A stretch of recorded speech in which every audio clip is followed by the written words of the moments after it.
Hi guys, tonight is our final lesson in Module 4, which would be multiplying and dividing fractions. And so tonight's lesson is really a fourth grade skill that I really hope that in fourth grade you spent a lot of time with.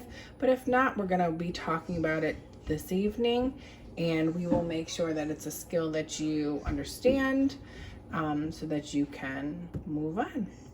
So our target for tonight is I can determine GCF and reduce fractions. So what is GCF to start with? GCF is the greatest common factor. Now you know me, I'd be like, what does all of this mean? But I have nobody here with me but my 5-year-olds. And they're watching Ninja Turtles, so they're not going to answer me. So what is greatest? The biggest. What is common? Something that two things share. And what's a factor? Well, factors are multiplication. We have to make sure that we can find factors of numbers. How do you find factors? Well, you have to know your multiplication facts. And that is why for all of 5th grade, I have been harping on you and begging you and pleading with you to make sure that you know your multiplication facts. So if you're not 100 with your multiplication facts, guess what? Quarantine has helped you because we got nothing but time to learn those multiplication facts. You can write them, you can make flashcards, you can test yourself, you can have your family help you, you can do any of those apps, you can get on Zern, you can do so much to get your multiplication facts down, guys. It's super important, not just for 5th grade, but like literally for the rest of your life. So please make sure you're working on your multiplication facts, okay? So GCF, we're gonna use it, we're gonna do it, we're gonna find it, and we're gonna reduce using it. Okay. All right. So today, again, building blocks, starting with the first part. We have to get that GCF in order before we can get on with the reducing. Okay. So I kind of set it up like a graphic organizer for you. If they want you to find the GCF, or if they want you to find the factor of 16, because this isn't really fractions yet. This is just numbers. We're going to practice finding factor pairs, making a factor list, and then we're going to get into a fraction. Okay, so when they give you a number, this will be either the numerator or denominator. You're going to find the factor pairs. What times what makes this number? So if I'm thinking of 16, 1 times 16, 2 times 8, 4 times 4. In your head, you can be thinking 1 times blank equals 16. Well, that's always going to be an easy one. Then you should be thinking 2 times blank equals 16, 3 times blank. Does 3 times anything make 16? No. So I go on to 4. 4 times 4 makes 16. So I have that factor pair. And then I keep counting. 5 times nothing makes 16. 6, 6, 12, 18. No.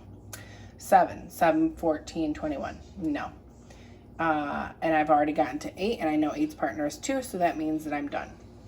So finding the factor pairs just means that you're remembering your multiplication facts, you're thinking of them, and you can write them down. The next part is to make them into a list. We need the list to be in order, right?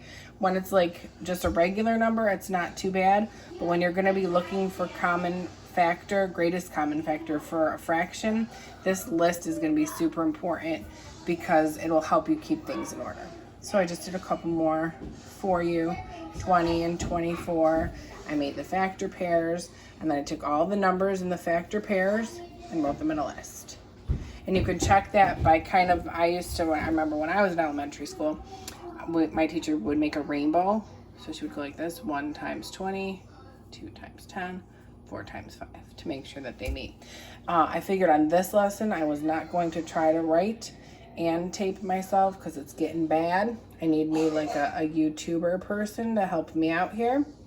And I'm also contending with the Ninja Turtles in the other room. So I figured I would try to get through the lesson, leave you guys the notes, and get through the lesson without me making too many errors trying to write. Okay, so let's get going. Let's see how it works. So you know your multiplication facts. If you don't know your multiplication facts, you're going to learn them, or you're going to use a multiplication chart, but you're going to learn them.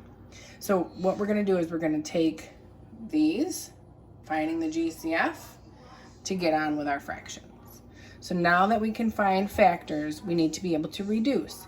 Sometimes they will tell you to reduce, sometimes they will tell you to simplify, sometimes they will ask you to put it in lowest terms, sometimes they may ask you to find the smallest or lowest equivalent fraction. Okay, so just be wary that all three of these mean the same thing as reducing. Okay, so let's do this. They give us this fraction, 12/18.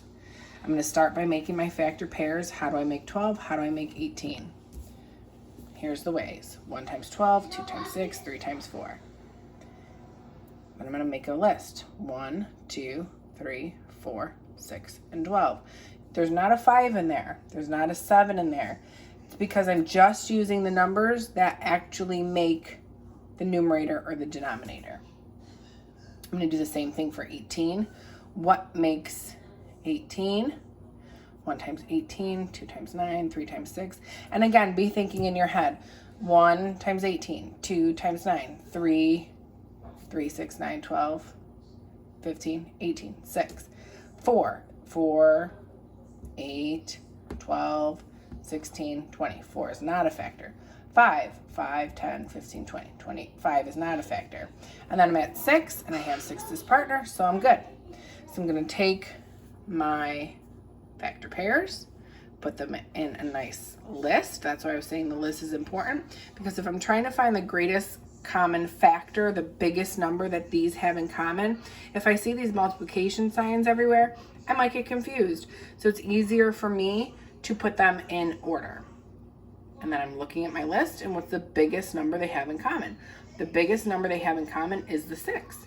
So 6 is my GCF. It's the greatest factor that they have in common. And then my last step is to divide. So I'm going to take my original fraction, the 12/18. I'm going to divide it by the 6, which is the GCF. And my newest fraction, my lowest terms, my reduced fraction, my smallest equivalent fraction is 2/3. Okay.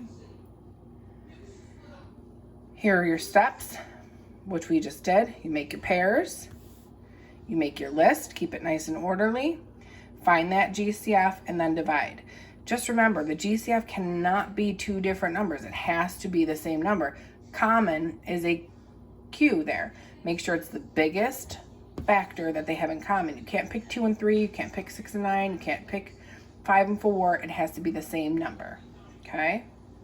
So I have 9 12s. Let's make 9, starting with just 9. 1 times 9 is 9.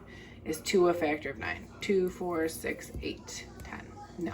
3, 6, 9. So 3 is a factor. 4, 8, 12. 4 is not a factor. 5, 10, 15. Nope. 6, 12. Nope. 7, 14. No. 8, 16. No. 9, we know 9 is obviously going to be 1's partner. So 1 and 9. I'm going to take those numbers, put them in a list. 1, 3, 9. You don't need both 3's. If you want to, you can put both 3's in there. It's okay. 3 is always going to be the same as 3. No big deal. Do the same thing with 12. 12. How do I make 12? 1 times 12, 2 times 6, 3 times 4. Is 5 a factor? 5, 10, 15. Nope, 5 is not a factor.